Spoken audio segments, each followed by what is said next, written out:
these times when the kindest people come forward and the people who really make impact on your life because you made one on theirs. And not that it even needs to be reciprocated, because that's not my definition of love, but really is a time to see people come forward, and this do. And welcome to another episode of Out Loud and Laughing. Get ready. I'm Bryan. And John, two gay cousins having big talks and even bigger laughs. Join us. Let's see what they're up to. It's Out Loud and Laughing. Welcome, everyone, to a very special, meaningful episode of Out Loud and Laughing. We come to you a little quieter on the set today. We'd like to share with you the legacy and story of my dog, Brody. Yeah. My name is John, and I had to say goodbye to my best friend yesterday, and today we're going to talk about that a little bit.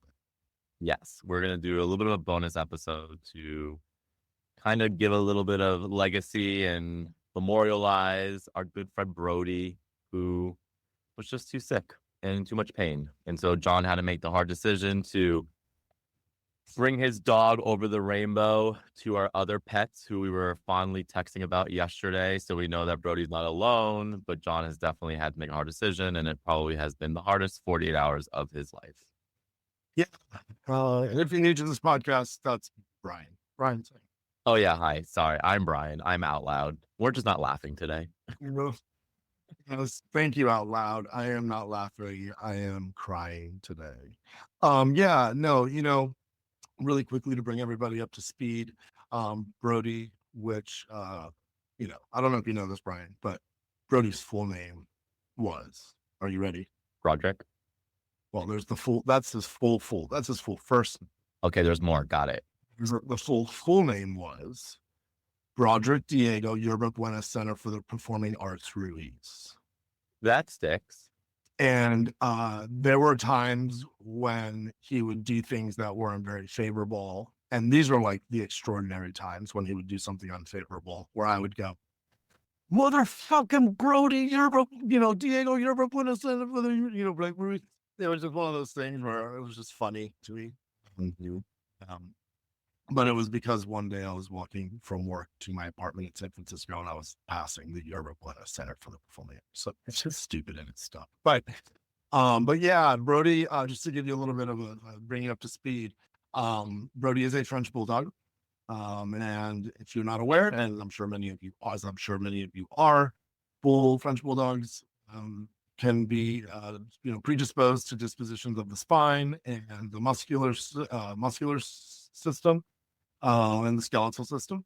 And I guess over the last 5.5 years, Brody's life of dragging sea kelp from the Pacific Ocean to climbing mountains and all of these other extraordinary things that he did just was a little heavy of a toll on his body.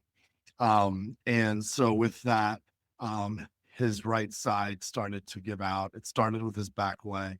And then had progressed forward at one point, sort of paralyzing all 4 of his limbs. But we had gotten to a point where we had rehabilitated the parts of him that were able to be rehabilitated. And then the other parts just were showing no signs of advancement, which between my vet and I, we made the call together with his really kind blessing to move forward with this. Yep. So on April 17th, Brody went over the rainbow. So not an easy day, but John has been surrounded by a lot of close friends and family. Everyone's been, I think, rallying around you. I don't want to speak for that you completely. I just know that I have been. And I know that some people I've talked to have also been. So that's why I kind of talked up to a larger group. But it's not easy. And I think in these times, you start to realize who are you closest to and who's with you and who's going to show up. And, because some people don't like to show up for the fun stuff. And I think there's always going to be a lot of bad stuff too. And that's when you really need to show up. Right. And so I think you've been feeling that, I hope, from some people. The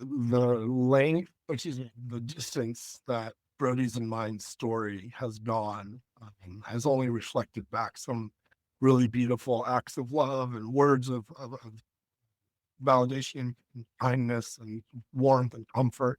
Um, and you're absolutely right. It's in these times when the kindest people come forward and the people who really make impact on your life because you made one on theirs. And not that it even needs to be reciprocated because that's not my definition of love, but it really is a time to see people come forward and the biggest you. And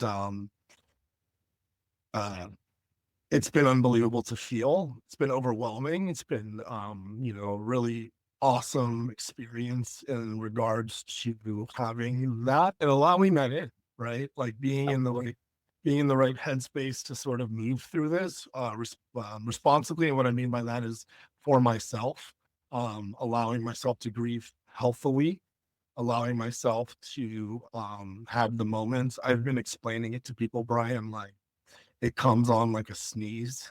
Yeah. Like, you'll be fine. You'll be fine. Of course, you like experience, bouts of sadness, but you'll be fine. And then all of a sudden it just comes on and it starts to like itch your nose. And then you just get into your little thought spiral and it lasts like 2.5 minutes. When you get into it and then you feel fine again, you clean up your snot and you wipe your tears and you move on again and you sort of end on a good note. And um, I will say one last thing before I hand it back over. It is something I didn't realize I needed, and also something I didn't realize that I would feel in this experience was shame and guilt Mm, as strongly as I have.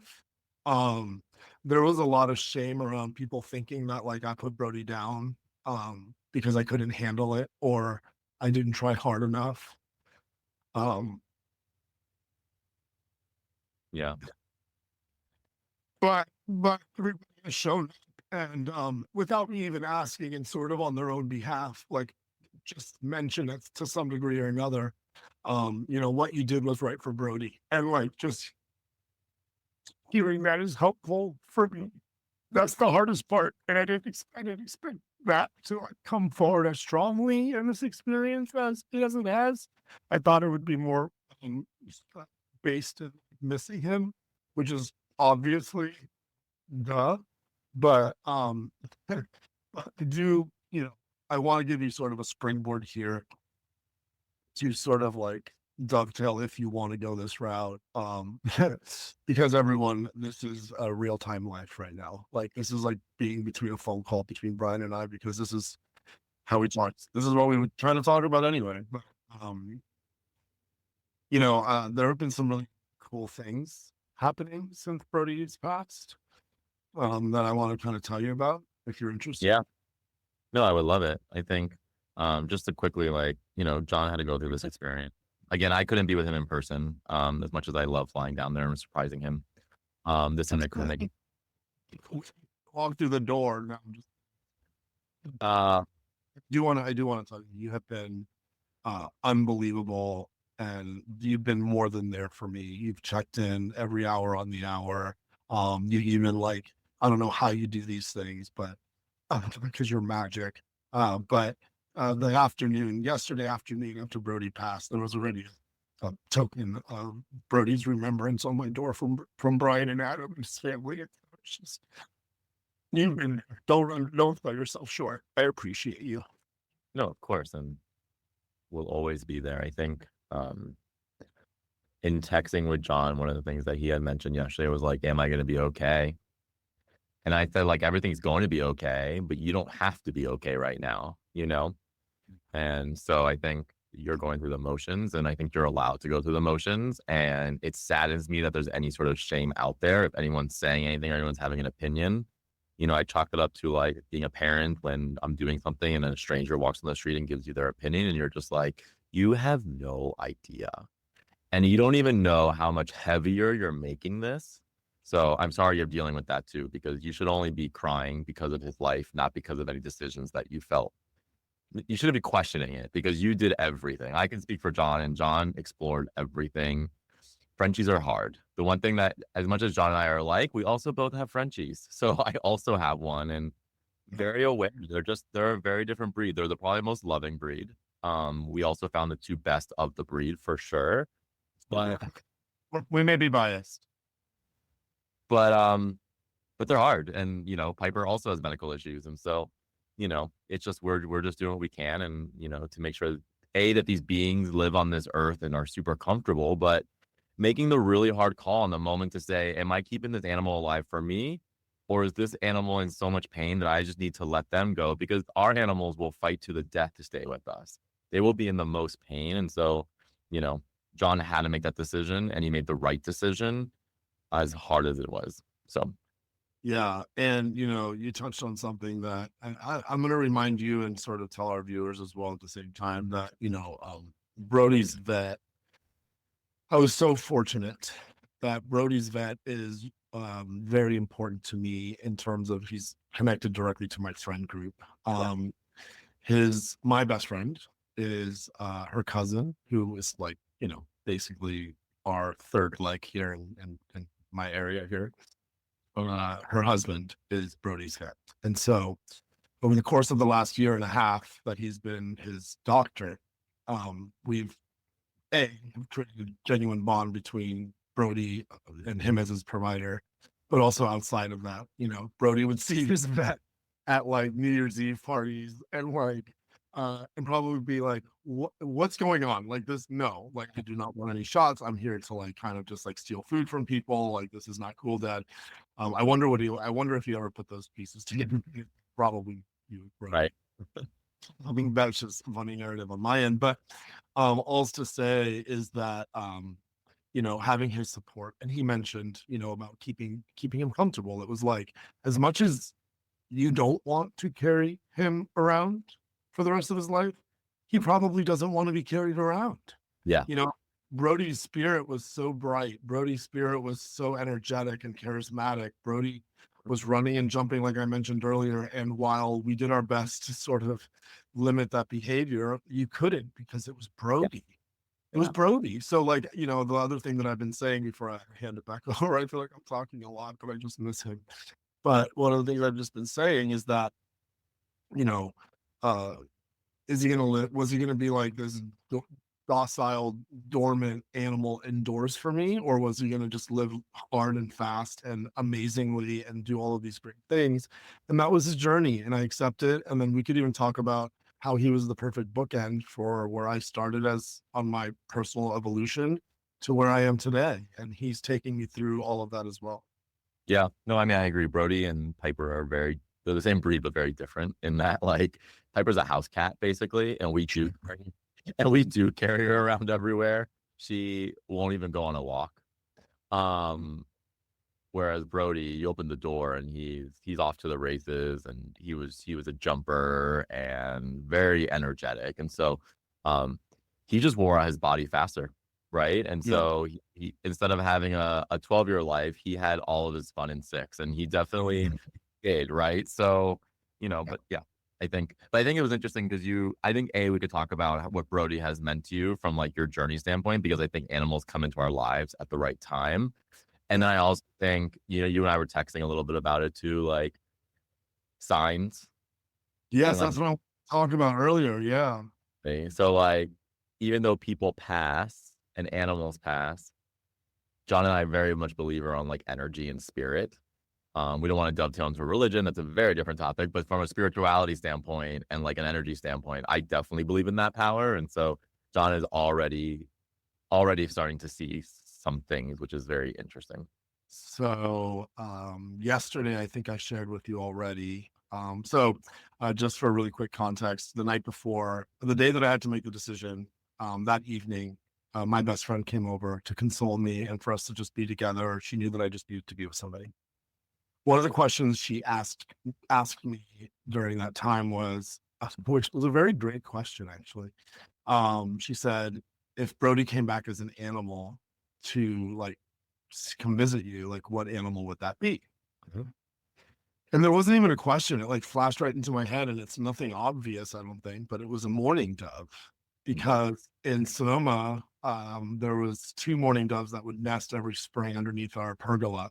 And Brody's little lip would quiver and he would watch them. He loved them. He wouldn't even bark at them. He knew I would tell them they're our friends. We don't bark at our friends. And so, and then I've seen them around my neck of the woods here. And so I just thought it was something that would be accessible. Yeah. And so yesterday I'm swinging outside on my chair, and all of a sudden I see this bird. And it's in a tree and it's hidden. Like I searched for it because I saw something moving and it looked precarious. And it looked not precarious. I'm sorry. It looked it just was there, and you had to really just notice it. And we'll flash the image of that I took on my phone up on screen here for everyone to see. You have to come online to YouTube if you're listening. But it was looking right at me, and I took a picture of it looking right at me. And I felt in that moment, Brody came back to say, I've finished my crossing. I've finished my transition. I'm here now in every way Yep. possible. I believe it. Yeah. No, I completely believe it. I think it also gives us comfort to believe it too, and it's not like you're making this up. So Well, I'm making it up, and I actually have my last story because I have one more, and then Yeah. the last story. I have the proof off screen right here that I will show, and then I also have a photo of proof. Both of the. Oh, yeah, you can come online to see, but I'm not kidding because this corroborates our story. I think. Oh, Why? That's why I literally took proof for all of you non-believers. But I'm just kidding. This morning had this really morbid thought to sort of go back to sort of where Brody sort of was put down and sort of lay in that spot, which brought me just closer to him in that moment. I think I was really yearning for that connection, and that was sort of the last place that I knew that I could go feel that. And so I had my moment. That was a good 3 minutes of hysterics. But while I was down there, the carpet was cold. yeah. And I thought that was just weird because it was colder to the touch and noticeable to the touch. And so I reached way far over. For anybody who knows me, I'm a 6'1" man. My wingspan is a good 5.5 feet. So one arm was about 3 feet out, and the carpet was room temp, warm. It didn't feel any different way. So then I looked up to see if there was any air vents or anything pointing at it. And the air vent was on the other side, between a different direction. It doesn't matter. It just wasn't there. And that moment again, I was like, oh my gosh, Brody is just present, or at the very least sending me a sign that he's at peace and that this was the right decision. So whatever. That one's a little bit weird. I will give that one that. That one's hard to believe. I really don't care. I have a moment. It's mine. So yesterday when Brody passed, we bought $100 worth of flowers from Trader Joe's and surrounded him with it. And before, while he was laying in his bed that we had made for him, he was sniffing them, and I wanted him to sort of have some nature surrounding him before he passed. So now I have $100 worth of flour in my kitchen, and basically this big black bucket that they come sold at Trader Joe's. You know what I mean? The flour buckets. Yeah. So I was like, I'm gonna go to the thrift store down the street, and I'm gonna go get a vase for these flowers, and I'm going to arrange them and make the vase for Brody, like I was remembering. So on my walk over there, which is about an 8-minute walk, when I walk over, I was sort of just in my head and in my thoughts. I was listening to some music that was making me feel really nicely, and I had this quick weird conversation in my head with Brody about well, I need you to give me a sign that you're with me because I want you to pick out the vase. Okay. I open the door, and there's a table with tchotchkes and shit on it. Yeah. And this is who's there to meet me. Aww. And it gets funnier because I go and I got vases. I ended up spending $60 there, but when I got to the checkout counter, I noticed that it was a little piggy bank. Yeah. Which is crazy because I used to call him my little piggy, first of all. So that's funny. But then also I laughed so hard because it's what do you get the person who has everything? And I think Brody, I just have a piggy bank, and that my change was in 3 different places in the house. So I almost thought it was a little joke, here you go, ass, put your change in this. And all of these things can be made up. And, the thing that I think about signs is what's so important about them is that not so much what they are, it's about when they show up. You keeping an open eye for them, because I think the universe does communicate that way. That's what I believe. Yeah. No, I love it. And then we're also going to put the picture up because I couldn't believe it. I literally asked was like, just show me a sign. And then that was there. So I literally snapped a picture of it because I didn't think anybody would believe me again, like to your point. So I have it, but we will also superimpose it on this video because it's like brilliant. It's like, right. Yeah. Well, I love that because then you have some of these tokens that can help you remember the day, even though it wasn't the greatest day. It's still a day you want to remember. So, um, And that's another thing about like taking care of yourself and getting yourself into a good headspace generally, because life didn't need to throw you curveballs all the time. This is now sort of, if you've been following like our year so far by our podcast now, when we lost our grandmother just a couple months ago. yeah. And now this, which has been, also very impactful because Brody was part of my daily life. It's been impactful very differently. But, being and taking care of myself both holistically through physical activity and diet, mental wellness, sort of like being on that journey, um, it allows me to actually feel, right. And Yeah. that's where healing begins. They say, if you're healing something, if you like have like a scratch on your arm that you're trying to heal, you wouldn't pick at it, you wouldn't scratch it. And that's what we do when we overthink. That's what we do when we put ourselves through that cycle of just self-sabotage, right? You're just taking yourself down the spiraling roller coaster of demise and destruction. Like you're just sad. You're sad. You have to lift yourself out. You have to think about the good times. They're there. And trusting that Brody came and went exactly when he did on both sides, trusting that I made the right decision for him. Mhm. He chose me. Even yesterday, I sort of had this flashback of like the moment I like scrolled across his picture when I first met / saw him online. And that was a really beautiful memory. So it's like these glimmers of thoughts that I'm using to pull me through. But again, it's okay to not be okay. And I'm really embracing the moments where I just sort of like break down and they come like sneezes, like I said. Yeah. I was talking to Adam a little bit about it. And I remember in the movie, I don't even remember the movie, All Dogs Go to Heaven. Yeah. Oh, there was like, I was like, there was no other time to talk about this movie until like today with this situation. Well, like it was such a great movie. You and I saw it probably at the Dollar Theater so many times. That summer, that one summer.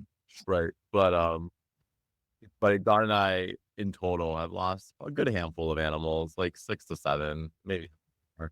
So we were just texting yesterday around, all of them were just waiting, at pet heaven. And they all looked at Brody and said, isn't he just the best? And Brody got his time with you. And, there might be another pet out there one day for you to, that you can give that love to. You're not there yet. And I wouldn't expect you to be there yet. But these animals give us so much. And like, I love, we should, before we like close this out, I do want to talk a little bit about like what Brody has given you in those 6 years, because he came in at a very special time, a very hard time, but a very needed time. And so I think it's important to understand pets come in for a reason. These animals they're here to do some interesting work. And Brody definitely did.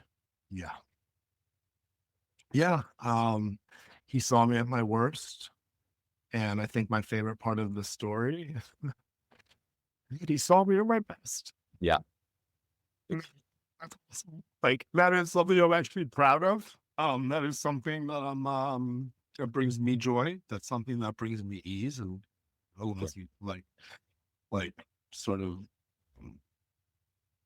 reset my nervous system when those emotions come up out of the blue like they just did. Yeah. So when I listen back to this podcast and wonder why Kermit the Frog kept showing up, when I choked up. Brody saw me get sober. Brody saw me balloon to 300 pounds and back and get felt as like, no, just kidding. We looking good these days. Brody taught me unconditional love. He taught me patience. He taught me how to play with no excuse and have no excuses to want to play. He taught me about advocating for yourself because he was not a very quiet dog.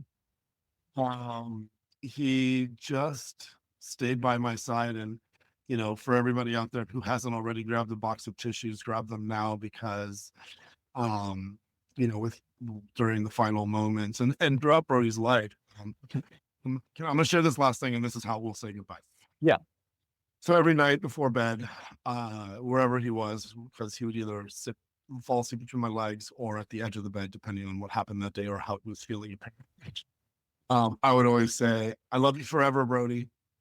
And that was that. And then every morning he would do this thing where he would like crawl, stretch, and I would do your stretchies, and he would do stretchies, and then we would do our gratitudes. And so we'd say thank you for three things: thank you for the sky, for the air, thank you for our bed, like just silly things. Yeah. Every single day we did that.